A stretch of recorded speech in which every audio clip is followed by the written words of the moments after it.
Hello there, God bless you.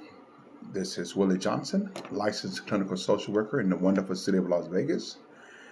Today we're talking in regards to the emotional health and healing series.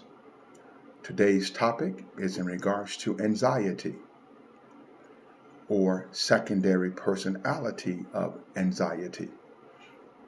So again, Willie Johnson from Las Vegas, and we're going to talk to you about the secondary personality of anxiety. Good news about anxiety is that anxiety is treatable. Anxiety can be completely removed. Anxiety can be completely destroyed.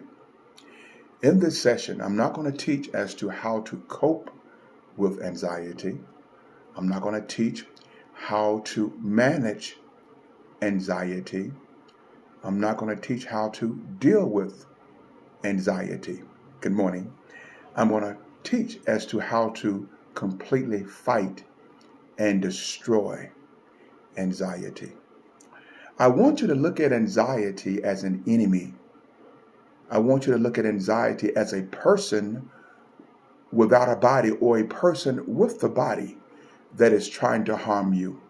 For example, you're sitting across a room and you notice a big guy, let's say 600 pounds, 8'3". Now Goliath fighting David was about 9'6". So 7'3", 600-pound guy, muscles, walking towards you. And he's shaking.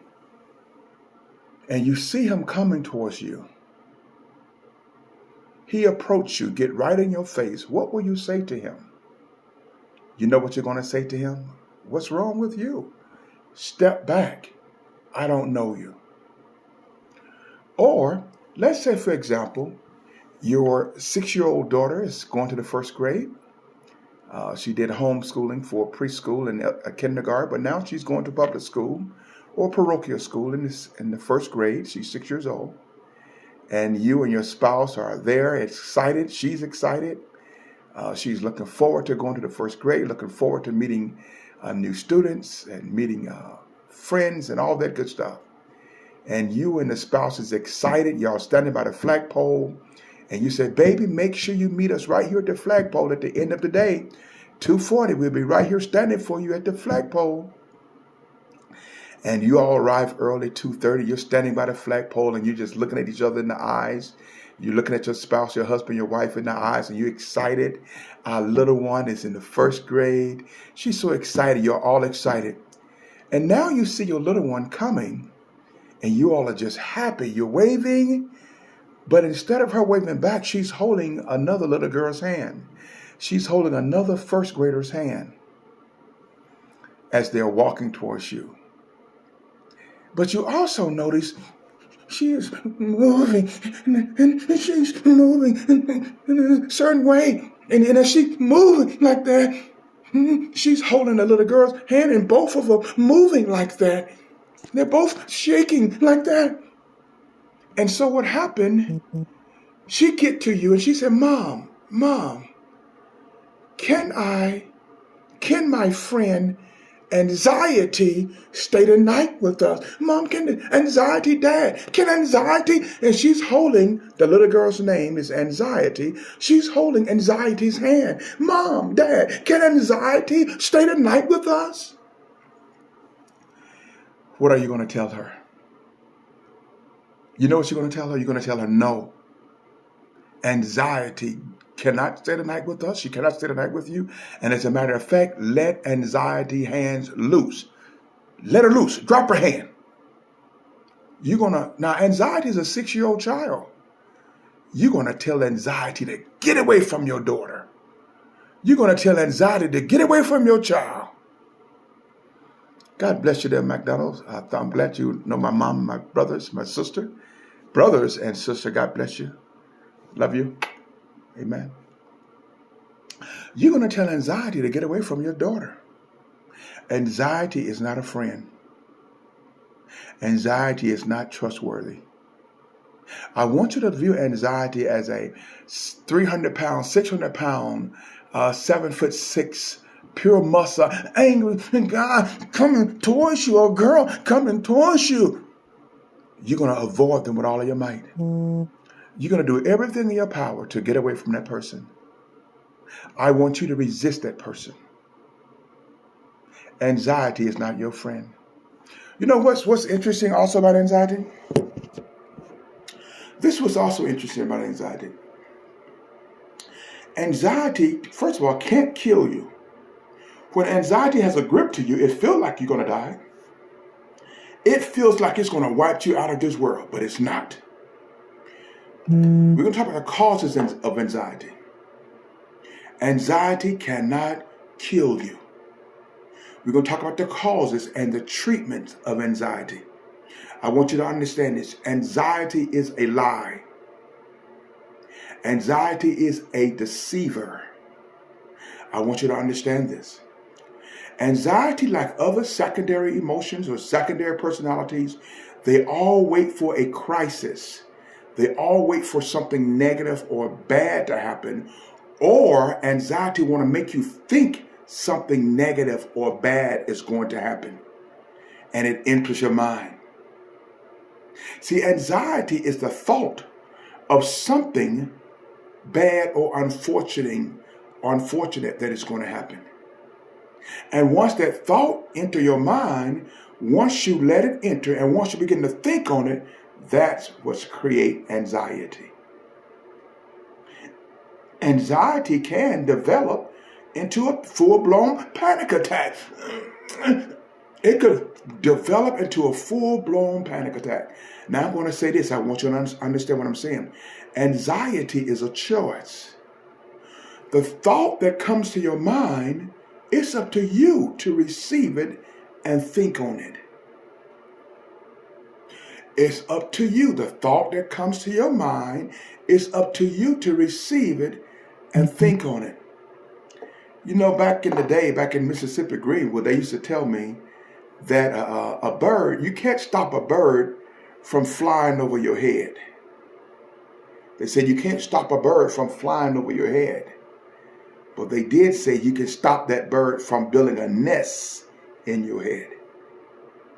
You can't stop thoughts from coming to your mind per se, but you can stop yourself from thinking on those thoughts. And that's one way we destroy anxiety. So when the thought of something negative comes, we immediately push it out of our mind and begin to think on something positive. You know, there's a scripture verse for those who are believers. It's in the book of Philippians, chapter 4, verse 8. And it says, finally, my brethren, whatsoever things are pure, and whatsoever things are honest, whatsoever things are just, if there be in a good report, if they're praiseworthy, it says, think on these things. How do we get rid of anxiety? When a negative thought comes, when the unpleasant thought comes, when something you got to do that you don't want to have anything to do with it, when that feeling comes, push it away, push it out of your mind. Think on the positive things. That big person, that 300, 400, 700 pounds, 7'6" guy, full of muscle, when that person was coming towards you, you can physically see that person. Now, this is a treatment for an anxiety. You can physically see physical harm coming your way, but you can't physically see anxiety. You can't see anxiety. So how could you defeat it when it's on its way? You can feel it coming. You can feel the anxiousness coming. Now, traditional therapists will tell you, breathe, cope with it, deal with it, tolerate it. I don't teach you that. I teach you how to destroy it, how to kill it. When you begin to, now breathing is okay. When you begin to cope with it, you are playing by anxiety rules. You're making a one-sided peace agreement with anxiety. When you try to deal with anxiety, no, you don't want to deal with that guy. You want to put that guy down. when your little daughter was first grade, she was holding the hand of anxiety. You didn't tell her to cope with anxiety. You told her to turn anxiety hands loose. You told her, and you use your words, and you told anxiety to get out of here, leave. That's how we do it. So how are we going to break the back of anxiety? When you feel it coming, when the thought comes to your mind, you immediately, don't think on it, you push it out. Immediately, you push the thought out of your mind. You don't entertain it. You don't play with it. You don't think about it. You don't even ask yourself, why does this thought keep coming? Anxiety is not just an emotion. Anxiety is a real, intelligent entity with the whole purpose of destroying you. Anxiety wants to wipe you off of planet Earth. See, another good way we're going to talk about, when we're dealing with anxiety, when any negative thought comes to your mind, immediately push it out of your mind, and you begin. Now you are not denying reality. We're not going to deny reality. If a negative thought comes to your mind, push it out of your mind. Now let's say it's something you have to do. Let's say it's a bill you have to pay. You got to pay a bill. That could create anxiety. If you don't have the funds at the moment to pay the bill, it's worrying.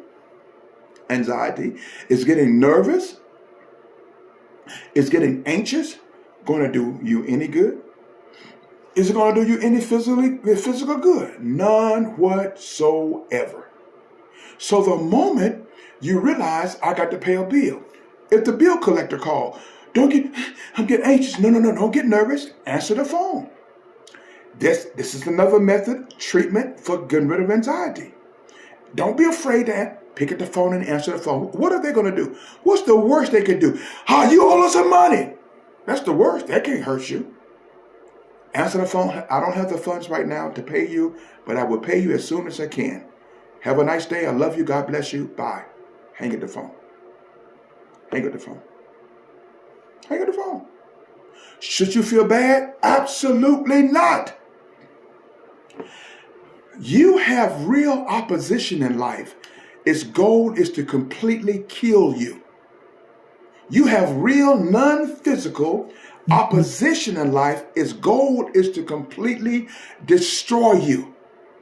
You will have to stand up and fight. A lot of us don't want to fight.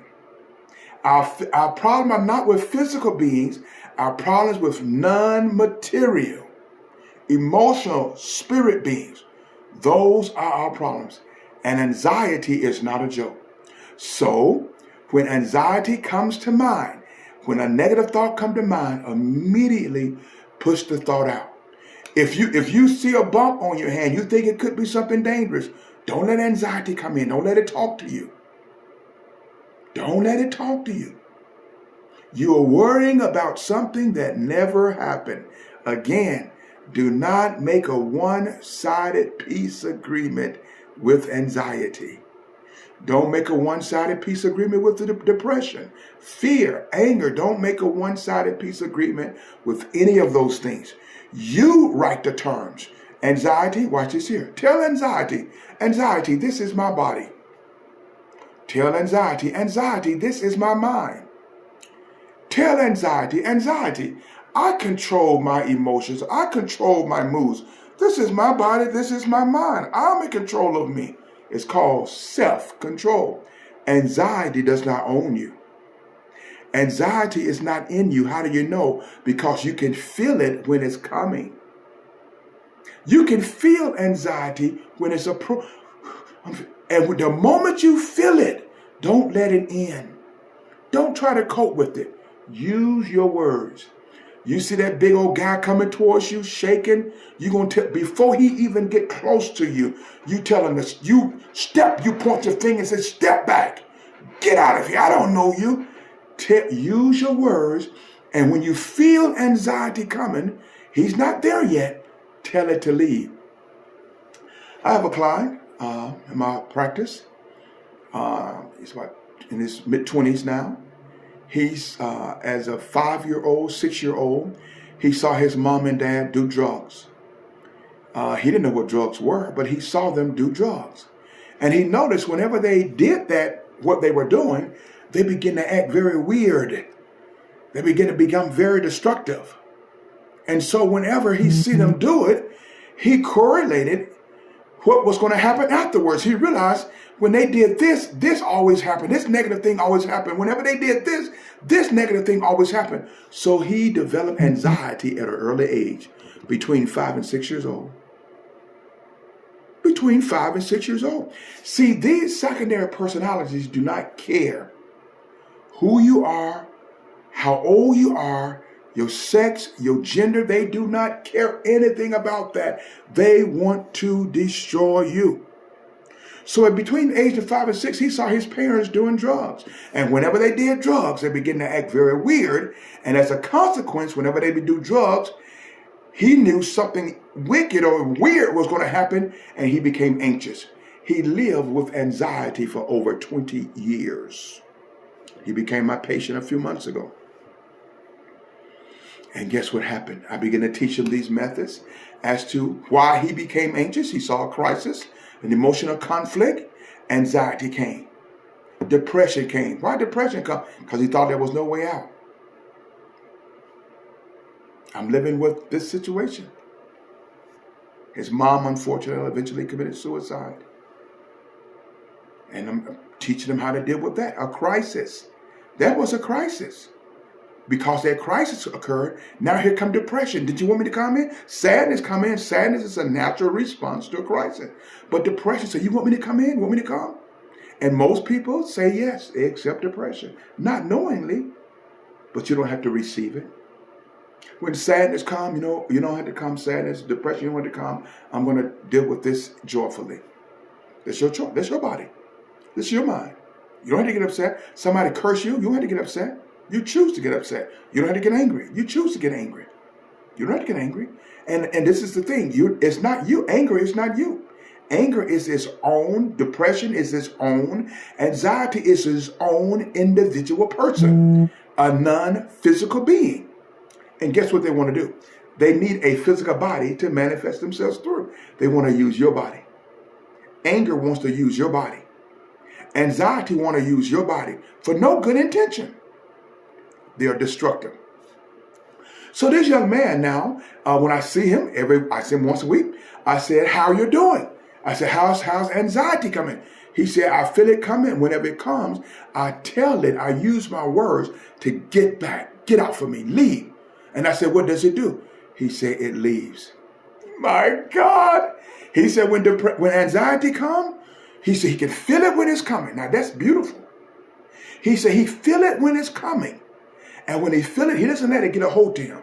He said, "Leave, get out of here." And it leaves.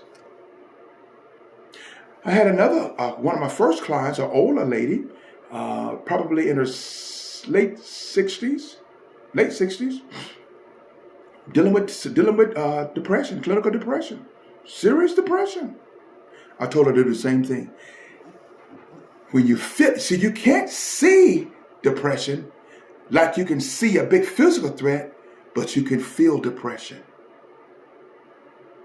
Okay, today we're talking about anxiety. Okay. So I told her, when you feel depression coming, use your words. Tell it to leave. She said she did it. I said, "What happened?" She said, "I told it to scat." And she said depression left. So anxiety, that young man now, we come, talk, we counsel, we analyze, we look at his complete life, analyze all of his emotions. And he's realizing to never let anxiety ride again.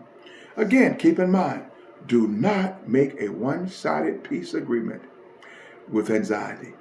Do not let anxiety make an agreement with you without your input. You determine the outcome of your life. Okay?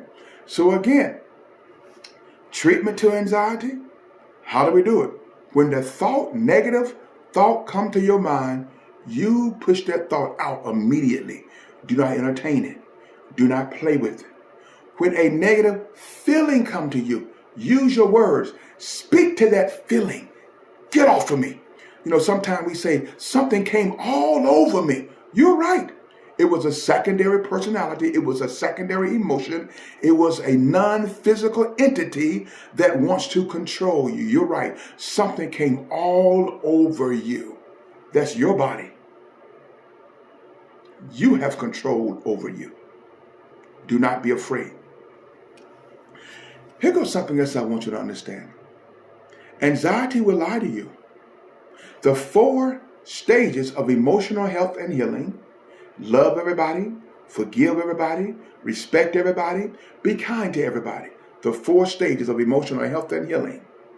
The 4 pillars of emotional stability. Dealing with anxiety. The 4 pillars of emotional stability. Truth, facts, knowledge, understanding. They do not change. So instead of relying on your emotions, rely on truth, facts, knowledge, understanding. Do not make decisions based on the emotions. Make your decisions when dealing with anxiety. Make your decisions based on truth, facts, knowledge, understanding.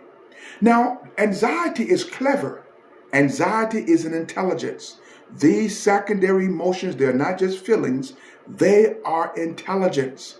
When anxiety, if it has a hold to you, it has a hold to your body. It has a hold to your nerve system. It doesn't have a hold to your intellect. Anxiety does not have a hold to your intellect. Anxiety wants to convince you that it's going to kill you, but your intellect is still intact. At that moment, I want you, even while you're shaking under anxiety, I want you to keep your wits and say, now, why did this thing come? Why is anxiety here? You are taking responsibility. You are not making a one-sided agreement. You're not just letting anxiety have its way. Now you are reasoning. You are using the 4 pillars of emotional health: facts, truth, knowledge, understanding. Now you're thinking, why did this anxiety come? What was I just thinking about? Why I got a grip to you? You said, what was I thinking about? And you said, okay, I see what's going on. And guess what? Tell anxiety, get off me. Get off me. Guess what it's going to do? Anxiety is an intelligence. If a physical person came and was holding you, squeezing you, would you just let that person squeeze you? No, you're going to say, get off of me. One of my other clients, I think I began to see him back in May.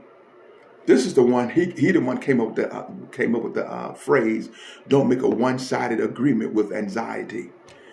He was the one came up with that phrase. My client. Wow. He said there were days, every day, for hours, he would be under the grip of anxiety for hours. Daily. Couldn't drive. Couldn't work, had to leave the job. But now he's almost an expert. Right now he wants to go and get his master's in social work and become a therapist. He's learning. Right now he said he feel anxiety when it's coming. Sometimes he said he purposely let it come up on him. And to see why did it come. And while he's in it, he said, okay, you can leave now. Go, bye. And he leaves. He said his whole life is turning around. Families and friends and co-workers notice a difference. Total strangers come to him for advice. So again, anxiety. A mental health disorder characterized by feeling. When you feel it coming, push it away. Tell it to leave. Use your words. Speak to it. Tell anxiety to leave. And anxiety has no other choice but to leave. You got a very, very strong fear of something negative going to happen. Push it out. Have nothing to do with it. All right? Again, this is Willie Johnson, licensed clinical social worker. I want you to be encouraged. Today's topic, again, anxiety of the Emotional Health and Healing series. secondary personalities. The director of emotional health and healing, secondary personalities. Be encouraged, be excited, love everybody, forgive everybody, respect everybody, be kind to everybody, starting with yourself. Please share this video, be an encouragement. You are a winner. You are the winner. Amen.